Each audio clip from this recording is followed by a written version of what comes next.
in 2009, Democrats controlled absolutely everything. I mean, big majorities. And then after 2010, they lost it all. And frankly, that has been a reset of Wisconsin politics since then. But I think back on that era a lot, obviously. And one of the thing, and you're exactly right when you say this was in many ways a precursor of the hyper partisanship that hit the country. And the fight over Act 10 was really the fulcrum of it. Now, on one level, it was about collective bargaining rights for public employees.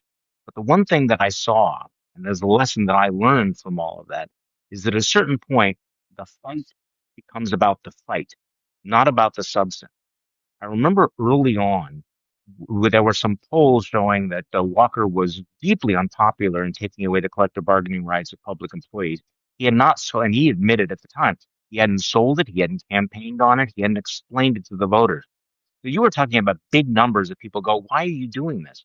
However, as the partisan lines began to form, as the recalls began, as the huge rallies began, it was like watching the tribalization, the hyper partisanship of the device. When I say the fight becomes about the fight, at a certain point, it's not about the substance of the legislation because most people do not go to bed and wake up thinking about collective bargaining rights. I mean, it was a little esoteric.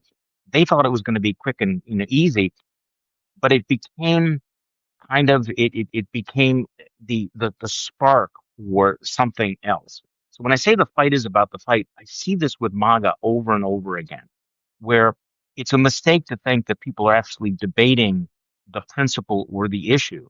It's about us beating you. It is about us winning versus you winning. It's about beating the other side.